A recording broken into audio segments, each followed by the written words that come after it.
La NASA los entrenó para todo: para el vacío del espacio, para la radiación cósmica, para las emergencias técnicas a 384.000 kilómetros de casa. Pero hubo algo para lo que nadie los preparó, algo que ningún manual de entrenamiento podía anticipar. Cuando regresaron a la Tierra, sus esposas notaron que algo fundamental había cambiado en sus ojos. Sus hijos describieron volver a casa a un extraño, y sus mentes, esas mentes brillantes y entrenadas para la racionalidad absoluta, comenzaron a experimentar cosas que la ciencia convencional no podía explicar. Hoy exploraremos no lo que vieron en la Luna, sino lo que la Luna les hizo por dentro. Si te fascinan las historias humanas detrás de los grandes momentos históricos, no olvides suscribirte al canal. Para comprender lo que les sucedió a los astronautas del Apolo, primero necesitamos entender quiénes eran antes de ir a la Luna. No eran hombres ordinarios, eran la élite de la élite, seleccionados entre miles de candidatos a través de un proceso de selección tan riguroso que hacía parecer fácil cualquier otra prueba de aptitud en la historia humana. El proceso de selección de la NASA en los años 60 era implacable. Los candidatos debían ser pilotos de pruebas militares con miles de horas de vuelo en condiciones extremas. Debían tener títulos universitarios en ingeniería, ciencias o matemáticas. Debían pasar baterías interminables de pruebas físicas, pruebas psicológicas, pruebas de resistencia al estrés, pruebas de funcionamiento cognitivo bajo presión extrema.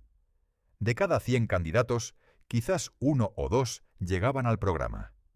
Los que sobrevivían a este proceso tenían perfiles psicológicos notablemente similares. Eran altamente competitivos, extraordinariamente capaces de compartimentar las emociones, expertos en operar bajo presión sin mostrar signos externos de estrés.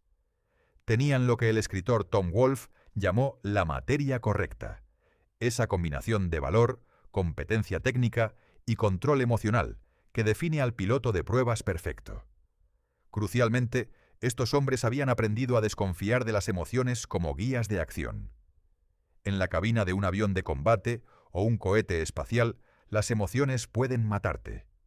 La racionalidad fría, el pensamiento claro, la adherencia a los protocolos, eso es lo que mantiene vivo a un piloto de pruebas. Esta desconfianza sistemática hacia las respuestas emocionales estaba profundamente arraigada en su psicología, y sin embargo fueron exactamente estos hombres, entrenados para suprimir emociones, los que experimentaron algunas de las transformaciones emocionales y espirituales más profundas en la historia humana. La ironía es casi cruel. La NASA seleccionó a los hombres más racionalmente controlados que pudo encontrar, y la experiencia lunar rompió ese control de maneras que nadie había anticipado. El entrenamiento para las misiones Apolo era extraordinariamente completo en términos técnicos. Los astronautas pasaban miles de horas en simuladores, aprendiendo cada sistema de la nave, cada procedimiento de emergencia, cada protocolo posible. Entrenaban para fallos de propulsión, para pérdidas de presión, para errores de navegación. Entrenaban en piscinas para simular la ingravidez. Entrenaban en el desierto para simular caminatas en superficie extraterrestre. Pero en términos psicológicos, el entrenamiento era sorprendentemente superficial. Había evaluaciones psicológicas rigurosas para seleccionar a los candidatos, sí, pero una vez seleccionados, la preparación psicológica para lo que experimentarían era mínima. La cultura de la NASA y del ejército de la época simplemente no reconocía la vulnerabilidad psicológica como algo legítimo. Los astronautas eran héroes, y los héroes no necesitaban terapia. Dr. Lawrence Palinkas, un psicólogo que ha estudiado extensamente el comportamiento humano en entornos extremos, incluidos los programas espaciales, describió este vacío en una entrevista años después. La NASA sabía preparar a los astronautas para sobrevivir en el espacio, dijo. No sabía prepararlos para sobrevivir después de haber estado en el espacio.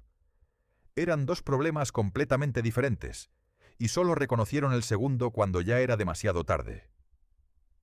Esta brecha en la preparación tuvo consecuencias que se manifestaron de maneras diferentes en cada astronauta. Algunos experimentaron crisis espirituales profundas. Otros sufrieron colapsos emocionales que tardaron años en aparecer.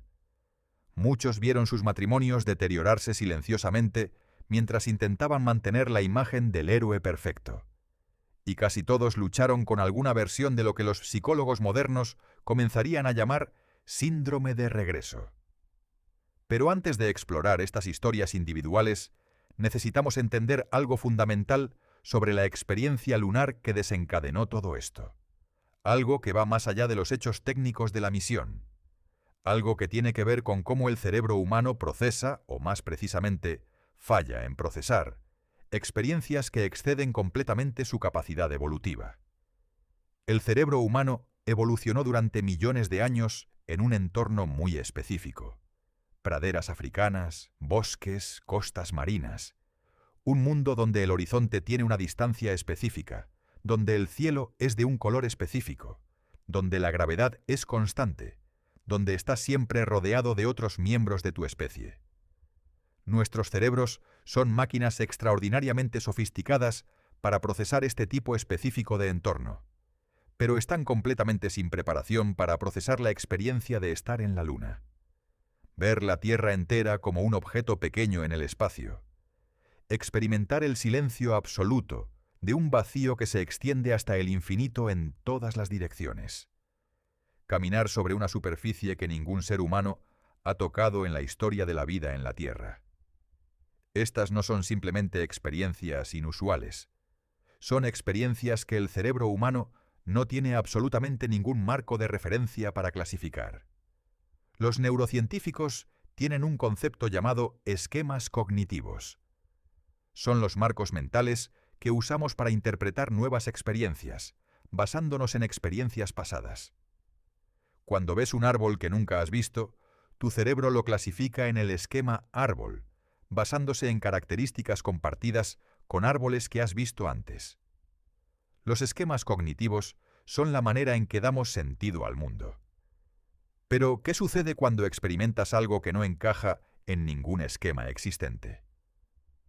Los psicólogos llaman a esto ruptura de esquema. Y la experiencia lunar fue la ruptura de esquema más radical que un ser humano puede experimentar. No había ningún marco de referencia, ninguna experiencia previa, ningún mapa mental para estar parado en otro mundo mirando hacia la Tierra. Lo que sucedió en los cerebros de los astronautas del Apolo, durante y después de sus misiones, es fascinante desde el punto de vista neurológico. Y entenderlo nos ayuda a comprender por qué sus esposas vieron ese cambio en sus ojos, por qué sus hijos sintieron que habían regresado a un extraño, y por qué estos hombres extraordinariamente competentes lucharon tanto para reintegrarse al mundo ordinario. Cuando Edgar Mitchell regresó de la Luna en febrero de 1971, era un hombre diferente en el sentido más literal neurológico. No metafóricamente, literalmente. Las conexiones en su cerebro, los patrones de activación neuronal, los circuitos que procesaban su sentido de identidad y su relación con el mundo, todo había sido reconfigurado por una experiencia que ningún cerebro humano había tenido antes. Mitchell describió lo que sucedió durante el viaje de regreso de la Luna con una precisión que los neurocientíficos modernos encuentran fascinante. De repente supe que el universo tenía un significado de alguna manera, dijo en una entrevista décadas después. Que el cosmos no era una colección aleatoria de partículas, que había una coherencia, una unidad subyacente. No lo pensé, lo supe, en cada célula de mi cuerpo. Esta distinción entre pensar y saber es crucial desde el punto de vista neurológico. Las experiencias de conocimiento visceral, de certeza que no pasa por el filtro del pensamiento racional, son características de lo que los neurocientíficos llaman experiencias de procesamiento implícito. Son experiencias que ocurren por debajo del nivel de la conciencia verbal y analítica, procesadas por estructuras cerebrales más antiguas evolutivamente que la corteza prefrontal. La corteza prefrontal es la sede del pensamiento racional, el análisis lógico, la planificación. Es la parte del cerebro que los astronautas usaban cuando calculaban trayectorias, verificaban sistemas o tomaban decisiones técnicas bajo presión. Era la parte del cerebro que la NASA había entrenado meticulosamente. Pero la experiencia lunar activó otras partes del cerebro. La amígdala, el centro del procesamiento emocional, el sistema límbico, que regula las emociones y la memoria, la ínsula, que procesa la conciencia corporal y la experiencia de estar conectado o desconectado del mundo. Estas estructuras más antiguas, más primitivas, fueron bombardeadas con información para la cual no tenían absolutamente ningún precedente. El resultado fue lo que los psicólogos llaman una experiencia cumbre, un término acuñado por el psicólogo humanista Abraham Maslow para describir momentos de conciencia expandida caracterizados por sentimientos de unidad, de trascendencia del ego, de comprensión directa de una verdad más profunda. Maslow identificó estas experiencias en personas que habían tenido momentos de insight artístico, religioso o creativo profundo. Pero lo que experimentaron los astronautas del Apolo fue una experiencia cumbre de una intensidad sin precedentes. Maslow describía experiencias cumbre que podían durar minutos u horas. Para los astronautas lunares, la experiencia se extendió durante días, con cada momento fuera de la cápsula, cada mirada hacia la Tierra, cada paso sobre la superficie lunar añadiendo otra capa de intensidad. El neurocientífico Andrew Newberg, quien ha estudiado extensamente la neurología de las experiencias espirituales, explica lo que probablemente sucedió en los cerebros de los astronautas. Cuando el lóbulo parietal, la región del cerebro que procesa la distinción entre yo y el mundo, es privado de sus entradas sensoriales habituales, o cuando es abrumado por entradas sensoriales radicalmente nuevas, la frontera entre el yo y el mundo externo puede comenzar a disolverse. Esto es precisamente lo que describían los astronautas. Una sensación de que los límites entre ellos mismos y el cosmos se habían disuelto. Una comprensión visceral de que eran parte de algo infinitamente más grande. Mitchell lo llamó una experiencia de naturaleza épica. Russell Schweickart habló de sentirse como una parte consciente del sistema. Ron Evans describió una sensación de ser uno con el universo que persistió durante meses después de su regreso. Desde el punto de vista neurológico, estas experiencias tienen una firma muy específica. Estudios de escáneres cerebrales de personas durante experiencias meditativas profundas, durante ciertos estados inducidos por privación sensorial o durante lo que se llama experiencias cercanas a la muerte, muestran patrones similares. Reducción de actividad en el lóbulo parietal, aumento de actividad en el sistema límbico y una reorganización de los patrones de conectividad entre diferentes regiones del cerebro. Estos cambios en los patrones de conectividad son cruciales porque pueden ser duraderos. Las experiencias intensas, especialmente las que involucran estados emocionales extremos, pueden literalmente cambiar la arquitectura física del cerebro a través de un proceso llamado neuroplasticidad. Las conexiones sinápticas que se forman durante experiencias intensas son más fuertes y más duraderas que las conexiones formadas durante experiencias ordinarias. En términos simples, la experiencia lunar cambió físicamente los cerebros de los astronautas, no de manera dañina, al menos no directamente, pero de maneras que hicieron imposible volver a ver el mundo de la misma manera. Una vez que el cerebro ha experimentado la disolución de los límites entre el yo y el cosmos, una vez que ha procesado la visión de toda la humanidad en un pequeño punto azul en la oscuridad infinita, no puede simplemente deshacer esa experiencia. Esta comprensión neurológica es fundamental para entender lo que les sucedió a las familias de los astronautas. Cuando regresaron a casa, no regresaron las mismas personas. Sus cerebros habían sido literalmente reorganizados. Sus sistemas de valores habían sido alterados. Sus prioridades habían cambiado. Y las personas que los amaban, que habían estado esperando el regreso del hombre que conocían, se encontraron con alguien que compartía el mismo cuerpo, la misma cara, la misma voz, pero que de alguna manera fundamental era diferente. Joan Aldrin, la primera esposa de Buzz, intentó describir este cambio en una entrevista años después. Buzz regresó de la Luna y físicamente estaba allí, dijo, pero emocionalmente estaba en algún lugar completamente diferente. No podía alcanzarle. Era como intentar abrazar a alguien a través de un muro de vidrio. Lo podías ver, pero no podías realmente tocarlo. Esta descripción, un muro de vidrio, aparece repetidamente en los testimonios de las esposas de los astronautas, y neurológicamente tiene sentido. Los astronautas estaban procesando su experiencia a través de marcos de referencia completamente nuevos que sus cónyuges no compartían. La comunicación requiere marcos de referencia compartidos. Cuando esos marcos se vuelven radicalmente diferentes, la comunicación se vuelve difícil, incluso entre personas que se aman profundamente. La psicóloga Ronnie Janoff Bullman desarrolló una teoría llamada mundo de suposiciones destrozadas, para describir lo que sucede cuando una experiencia traumática destruye las suposiciones fundamentales que una persona tiene sobre el mundo. Normalmente, esta teoría se aplica a sobrevivientes de trauma negativo, accidentes, pérdidas, violencia. Pero el mismo mecanismo opera cuando una experiencia positiva pero radicalmente transformadora destruye las suposiciones anteriores. Los astronautas del Apolo habían construido sus vidas sobre ciertas suposiciones fundamentales sobre el mundo: que los seres humanos son seres importantes, que las fronteras nacionales tienen significado, que las preocupaciones cotidianas importan, que el éxito profesional es una medida válida de valor personal. La experiencia lunar destrozó silenciosamente muchas de estas suposiciones, y cuando las suposiciones fundamentales sobre el mundo se derrumban, incluso si es por una experiencia positiva, la vida ordinaria se vuelve difícil de navegar. ¿Cómo puedes preocuparte por una reunión de trabajo cuando has visto toda la humanidad en un punto de luz? ¿Cómo puedes enfadarte por algo trivial cuando has experimentado la insignificancia cósmica de todas las disputas humanas? ¿Cómo puedes explicarles a tus hijos por qué las cosas que les preocupan son importantes, cuando tu propio sistema de importancia ha sido radicalmente reestructurado?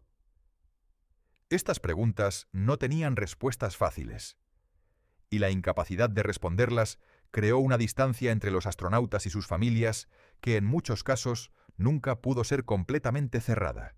Hay una historia del programa Apolo que casi nunca se cuenta. No es la historia de los astronautas.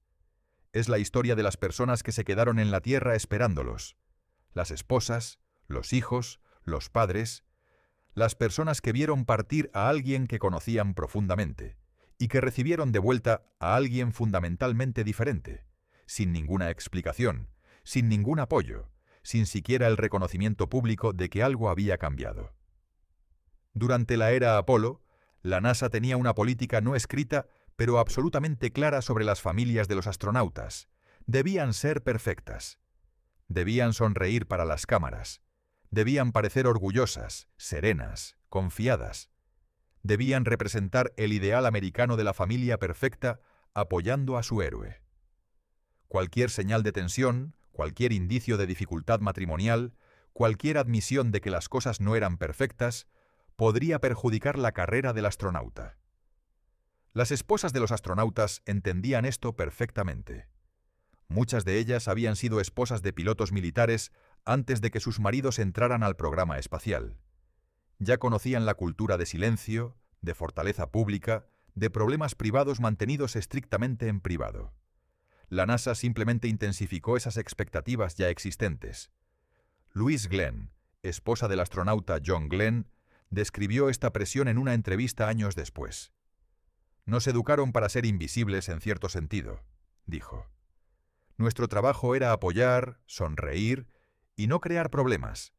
Nadie preguntaba cómo estábamos realmente. Y si alguien lo preguntaba, se esperaba que dijéramos que estábamos bien. Siempre bien».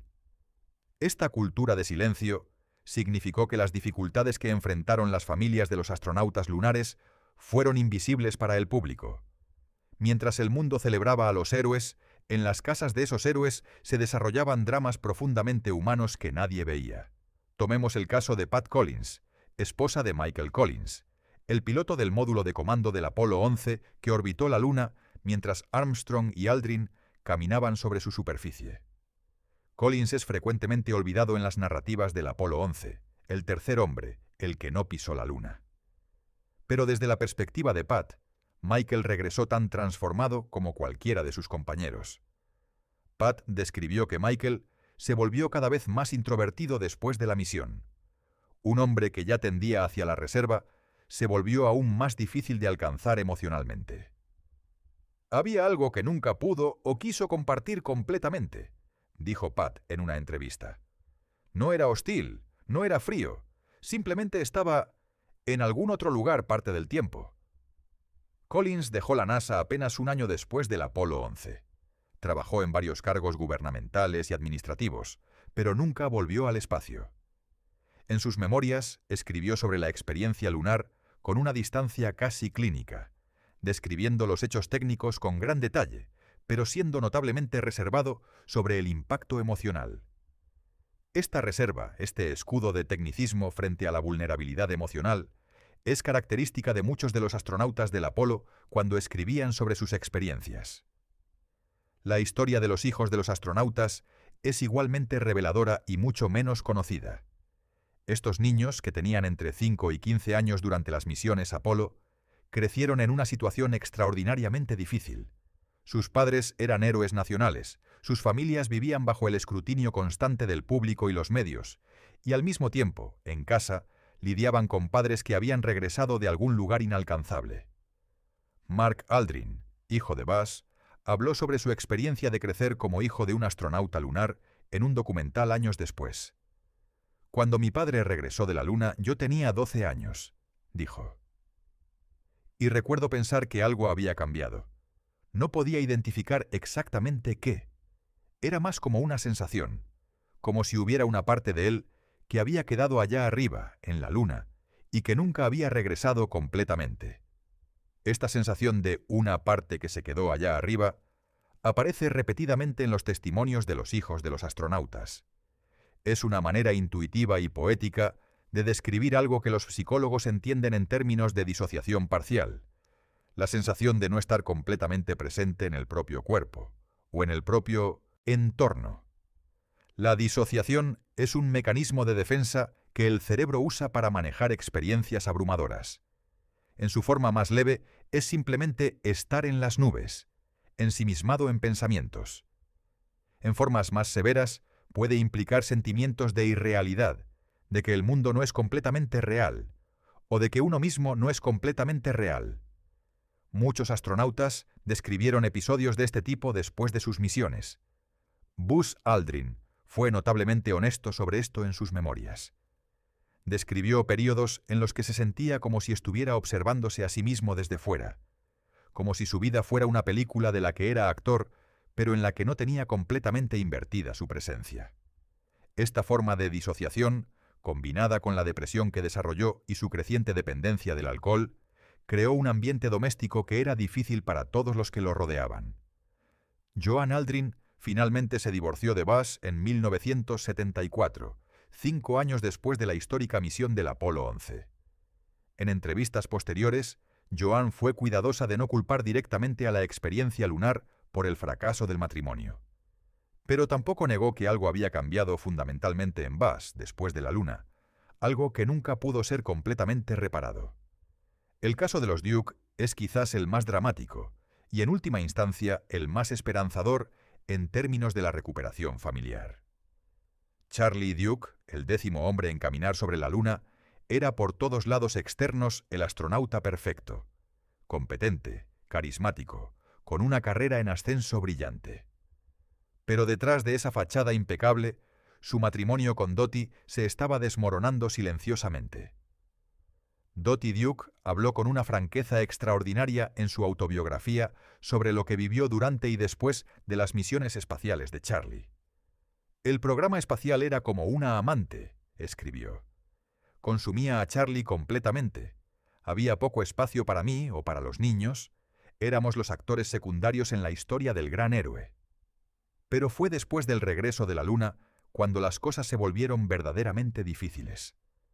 Charlie, enfrentado al anticlímax de haber alcanzado la cima absoluta de su carrera a los 36 años, no sabía a dónde ir desde allí. Su ego, ya significativo antes de la misión, se había inflado con la gloria del reconocimiento mundial.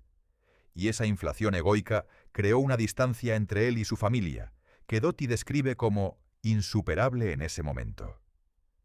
Llegó un punto en que simplemente ya no podía vivir así, escribió Dottie. Me sentía completamente sola dentro de mi propio matrimonio. Charlie estaba físicamente presente pero emocionalmente ausente. Fue la soledad más profunda que he experimentado en mi vida. Dottie pidió el divorcio. Y fue en ese momento de crisis, cuando se enfrentó a la posibilidad de perder lo que realmente importaba, que Charlie Duke comenzó el viaje que eventualmente lo salvaría. Pero esa es una historia para más adelante. Lo que estas historias familiares revelan colectivamente es algo que va más allá de los dramas personales individuales. Revelan una verdad sistémica sobre cómo la NASA, la sociedad americana y el mundo en general trataron a los astronautas del Apolo, como símbolos en lugar de como seres humanos completos. Y esa deshumanización, aunque bien intencionada, tuvo consecuencias reales y duraderas.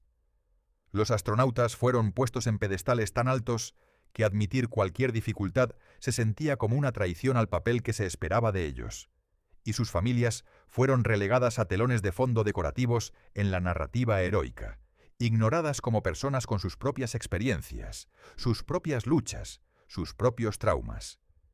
Este patrón, de héroes idealizados y familias invisibles, no era único al programa Apolo. Pero el programa Apolo lo magnificó a una escala sin precedentes, con consecuencias igualmente magnificadas. Hay, sin embargo, algo extraordinario en estas historias de dificultad familiar. En varios casos, las crisis provocadas por la experiencia lunar eventualmente llevaron a transformaciones positivas. No inmediatamente, no sin dolor considerable. Pero la ruptura de los esquemas anteriores, aunque devastadora a corto plazo, creó espacio para algo nuevo. Para comprender completamente lo que les sucedió a los astronautas del Apolo, necesitamos examinar el contexto institucional en el que operaban. La NASA de los años 60 y 70 no era simplemente una agencia científica, era una herramienta de propaganda de la Guerra Fría, una demostración viviente de la superioridad tecnológica y moral americana frente a la Unión Soviética, y como tal tenía una necesidad institucional desesperada de que sus astronautas fueran perfectos. El contexto geopolítico era todo. En 1957, la Unión Soviética había lanzado el Sputnik, el primer satélite artificial, y el mundo occidental había entrado en pánico. En 1961, Yuri Gagarin se convirtió en el primer ser humano en el espacio, otro golpe humillante para el orgullo americano. El presidente Kennedy respondió con su famoso discurso prometiendo llevar a un hombre a la Luna antes de que terminara la década. No era solo una meta científica, era una declaración de guerra tecnológica y cultural. En este contexto, los astronautas no eran simplemente pilotos o científicos, eran soldados en una guerra diferente, representantes de un sistema político y económico, prueba viviente de que la democracia y el capitalismo podían lograr lo que el comunismo no podía.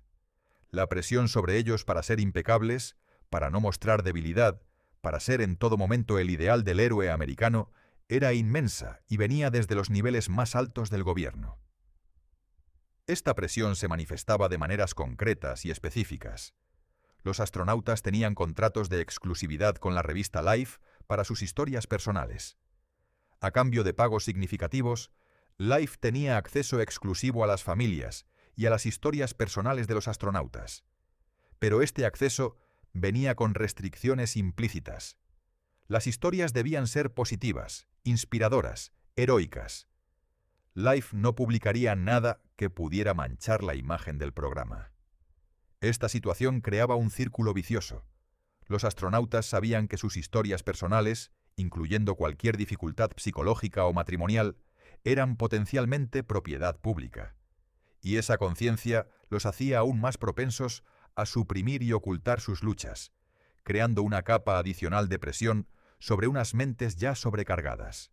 Dr. Bart Slatov, un psicólogo que trabajó brevemente con la NASA durante la era Apolo, describió la atmósfera institucional en términos inequívocos. Cualquier astronauta que hubiera admitido estar teniendo dificultades psicológicas habría sido retirado del programa inmediatamente, dijo en una entrevista. Todo el mundo lo sabía, así que nadie lo admitía. El resultado fue que problemas que podrían haber sido tratados tempranamente se convirtieron en crisis completas que solo se revelaron años o décadas después.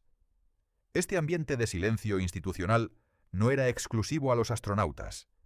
Era parte de una cultura más amplia del ejército y la aviación militar americana de la época. Los pilotos que admitían miedo, estrés o dificultad psicológica eran vistos como débiles y potencialmente no aptos para el servicio. La salud mental simplemente no existía como concepto legítimo en estas culturas. Pero lo que fue diferente con los astronautas del Apolo fue la escala de la experiencia que estaban procesando en silencio. Un piloto de combate que procesa el trauma de batalla tiene un sistema de apoyo tácito entre sus pares, que han tenido experiencias similares. Los astronautas lunares no tenían ese sistema. Eran, en el sentido más literal, únicos. Solo 12 personas en la historia habían experimentado lo que ellos habían experimentado. Y encontrarse entre sí para hablar abiertamente sobre ello habría sido reconocer públicamente que había algo que procesar, lo cual habría violado el código de silencio. Varios astronautas describieron una experiencia que podríamos llamar la trampa del héroe. Cuando eres celebrado como un héroe perfecto, admitir vulnerabilidad se siente no solo como debilidad personal, sino como una traición a todos los que creen en ti. Las personas que te admiran, los niños que te ven como modelo, los ciudadanos que ven tu éxito como un triunfo colectivo. Todos ellos se sentirían decepcionados si supieran que estás luchando. Y así, los astronautas mantenían la fachada. En público eran impecables. En privado muchos estaban desmoronándose lentamente. Neil Armstrong es quizás el caso más extremo de esta trampa del héroe. Como primer hombre en 1900, la Luna llevaba una carga simbólica que ningún otro astronauta tenía. Era el héroe de héroes, el hombre que representaba el logro más grande de la humanidad. Y esa carga lo aplastó silenciosamente durante décadas. Las personas cercanas a Armstrong describieron un hombre que se volvió progresivamente más retraído, más incómodo en situaciones sociales, más difícil de alcanzar emocionalmente. Su segundo matrimonio, con Carol Knight en 1994, fue en general más tranquilo y estable que su primer matrimonio. Pero incluso Carol, en comentarios posteriores al fallecimiento de Armstrong, sugirió que había partes de él a las que nunca tuvo acceso completamente. El periodista James Hansen, quien escribió la única biografía autorizada de Armstrong, El primer hombre, tuvo acceso sin precedentes a Armstrong durante varios años, y describió el proceso de obtener información personal de Armstrong como extraordinariamente difícil. Armstrong era cooperativo con los hechos técnicos, las fechas, los procedimientos, pero sobre cómo se sintió, cómo experimentó la Luna, qué le hizo por dentro, era casi completamente hermético. Neil tenía este escudo, describió Hansen. Era amable, era cooperativo dentro de ciertos límites, pero había una parte de él que estaba completamente vedada. Y yo creo que esa parte contenía el verdadero impacto de lo que había experimentado. Lo que no podía, o no quería, articular incluso con las personas más cercanas a él. Esta incapacidad de articular la experiencia no era simplemente reticencia personal, era en parte una limitación del lenguaje mismo. Las experiencias que los astronautas tuvieron en la Luna eran genuinamente inefables, en el sentido filosófico, imposibles de capturar completamente con palabras. Russell Schweickart lo articuló mejor que nadie cuando dijo: «No hay palabras para ello. Ninguna secuencia de palabras puede transmitir lo que es estar allí». Esta inefabilidad creaba una frustración profunda. Los astronautas sabían que habían experimentado algo extraordinario, algo transformador. Querían compartirlo, necesitaban compartirlo. Pero cada vez que intentaban describirlo, las palabras eran inadecuadas. Las mejores descripciones que podían ofrecer eran aproximaciones torpes que no capturaban la realidad de la experiencia. Y esta frustración comunicativa se traducía en una sensación de aislamiento fundamental. Podías estar en una habitación llena de personas que te amaban, que querían entenderte, y sentirte completamente solo porque la experiencia central que te había definido era incomunicable. Buzz Aldrin describió esto con particular elocuencia en una entrevista. Cuando intentas decirle a alguien lo que se siente estar en la Luna, y ves en sus ojos que no pueden realmente imaginarlo, te das cuenta de que hay una parte de tu experiencia que vivirá y morirá solo contigo. Nadie más puede acceder a ella. Es tuya completamente, y eso es simultáneamente un tesoro y una cárcel. Esta cárcel de la experiencia única es uno de los aspectos más subestimados del trauma de los astronautas lunares. No era solo que hubieran visto algo bello o transformador. Era que habían visto algo que nadie más podía ver exactamente de la misma manera, y que esa singularidad los separaba permanentemente de toda la humanidad que no había estado allí. La NASA finalmente comenzó a reconocer, aunque de manera tardía e incompleta, que había fallado a sus astronautas en este aspecto. En años posteriores, el programa espacial incorporó más apoyo psicológico, más reconocimiento de las dificultades de la transición de regreso, más recursos para las familias. Pero para los hombres del Apolo, este reconocimiento llegó demasiado tarde. Lo que es particularmente significativo es que varios de los astronautas, al reflexionar sobre sus experiencias décadas después, no culparon a la NASA por esto. Entendían el contexto histórico, la presión de la Guerra Fría, las limitaciones culturales de la época. Pero casi todos expresaron el deseo de que hubiera habido más espacio para la honestidad, más apoyo para procesar lo que habían vivido, más reconocimiento de que ser un héroe y ser un ser humano vulnerable no son categorías mutuamente excluyentes. Esta lección, aprendida dolorosamente por los hombres del Apolo y sus familias, es una de las contribuciones más importantes del programa espacial a nuestra comprensión de la psicología humana. Y es una lección que tendremos que aplicar cuando enviemos a los próximos exploradores al espacio profundo. Hemos explorado el dolor, el silencio y las fracturas que dejó la experiencia lunar en los astronautas del Apolo y sus familias. Pero sería injusto e incompleto terminar ahí, porque la historia de los astronautas del Apolo no es solo una historia de ruptura. Es también, en muchos casos, una historia de transformación profunda que eventualmente condujo a algo más auténtico, más significativo, más humano que lo que existía antes. Comencemos con Charlie Duke, porque su historia de transformación es quizás la más dramática y la más completa. Recordemos que cuando Dottie Duke pidió el divorcio, Charlie se enfrentó a la posibilidad de perder lo que realmente importaba en su vida. Y en ese momento de crisis, algo cambió. Duke describió ese periodo como un despertar, no instantáneo sino gradual, doloroso, real. Comenzó a asistir a un grupo de estudio bíblico, inicialmente con escepticismo. Pero algo en ese proceso de búsqueda espiritual resonó con la experiencia que había tenido en la Luna, esa sensación de haber tocado algo más grande que él mismo.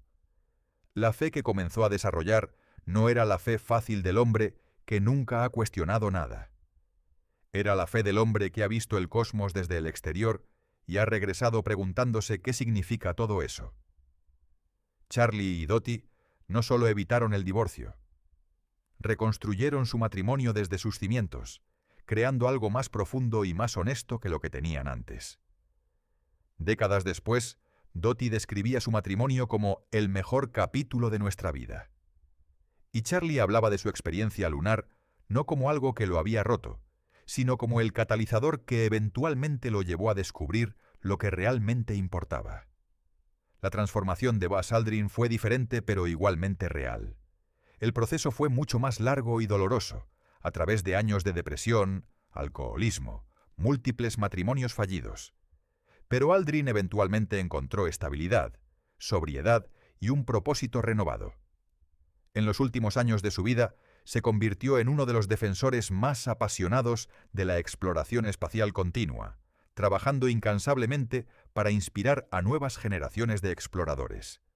Lo que es notable sobre el Aldrin tardío es su disposición a hablar abiertamente sobre sus luchas. En un momento cuando los héroes de su generación mantenían cuidadosamente la fachada de perfección, Aldrin rompió ese molde deliberadamente. Escribió con honestidad brutal sobre su depresión y alcoholismo.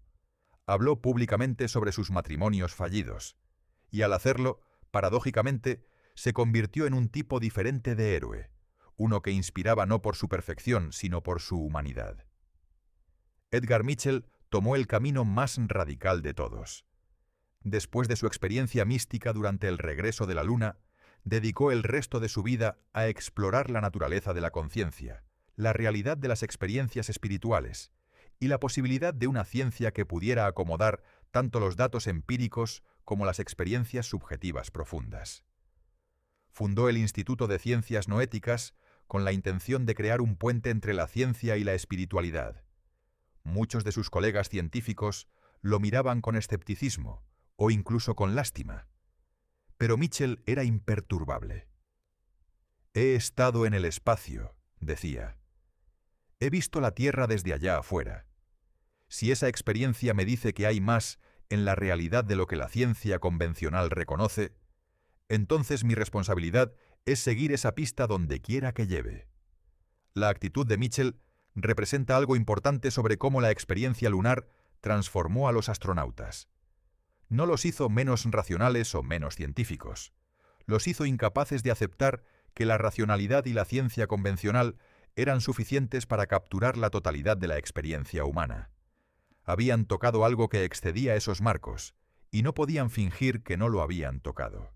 James Irwin, quien experimentó lo que describió como una presencia divina directa mientras caminaba sobre la Luna, pasó los años posteriores a su misión trabajando en comunidades religiosas y emprendiendo expediciones en busca del Arca de Noé.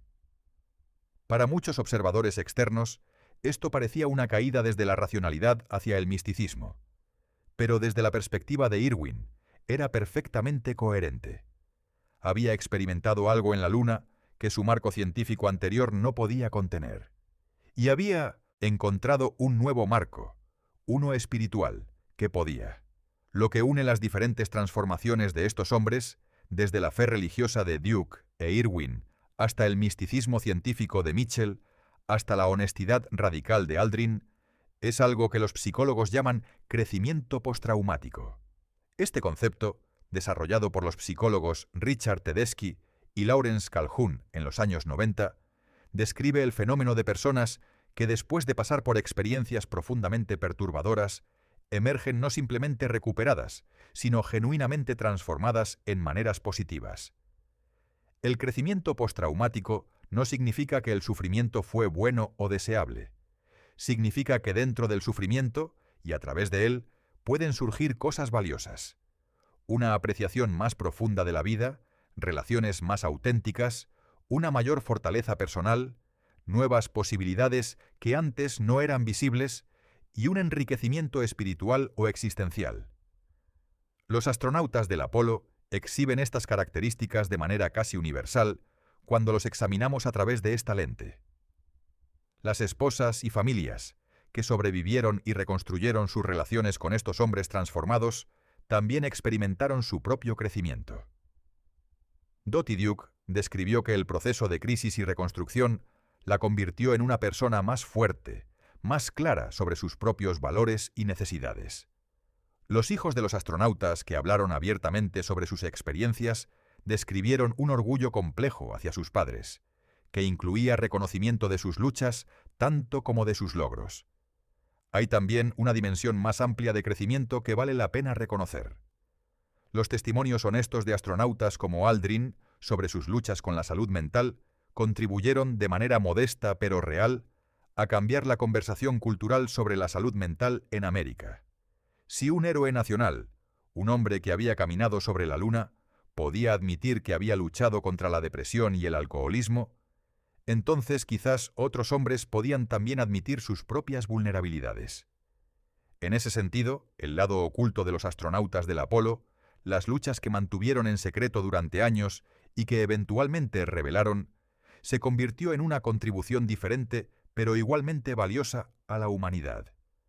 No la contribución técnica del avance científico y tecnológico, sino la contribución humana de mostrar que incluso los más fuertes, los más capaces, los más heroicos entre nosotros son también vulnerables, también luchan, también necesitan apoyo. Esta es quizás la lección más importante que los astronautas del Apolo nos dejaron. No la tecnología que desarrollaron, no los datos científicos que recolectaron, no las hazañas técnicas que realizaron, sino esto, que la grandeza y la vulnerabilidad no son opuestos, que los momentos más transformadores de la experiencia humana pueden ser simultáneamente los más elevados y los más devastadores. Y que atravesar esa devastación, con honestidad y con el apoyo de quienes nos aman, puede llevarnos a algo más auténtico y más profundamente humano que lo que éramos antes. Cuando miras hacia la luna en el cielo nocturno, recuerda que 12 hombres caminaron sobre ella. Recuerda sus nombres, sí, pero recuerda también sus historias completas. Recuerda a Buzz luchando contra la oscuridad durante años antes de encontrar la luz. Recuerda a Edgar buscando toda su vida una ciencia que pudiera contener lo que había experimentado. Recuerda a Charlie y Dottie reconstruyendo su amor desde las ruinas de la gloria. Recuerda a Neil llevando en silencio el peso de ser el símbolo más grande de su generación. Estas no son historias de fracaso. Son historias de seres humanos completos, con grandeza y con fragilidad, con logros extraordinarios y con luchas ordinarias, navegando las consecuencias de haber tocado algo que excedía los límites de lo que la mente humana está equipada para procesar. Y en su humanidad completa, con todas sus contradicciones y complejidades, son más inspiradores que cualquier imagen de héroes perfectos podría ser jamás. Porque nos muestran que es posible sobrevivir al encuentro con lo trascendente, que es posible encontrar el camino de vuelta aunque ese camino sea largo y doloroso, y que la luna, por distante e inalcanzable que parezca, puede dejar su marca en los corazones de quienes la tocaron de maneras que ningún ser humano había anticipado. Si esta exploración del lado más humano y más oculto del programa Apolo te ha conmovido, si te ha hecho pensar de manera diferente sobre el precio y el significado de los grandes logros humanos, te invito a suscribirte al canal, porque hay innumerables historias como estas, historias donde la grandeza y la vulnerabilidad coexisten, donde los momentos más luminosos de la humanidad proyectan también las sombras más profundas. Gracias por acompañarme en este viaje hacia el lado oculto de los hombres que tocaron la luna. Hasta nuestro próximo encuentro con las verdades más profundas de la experiencia humana.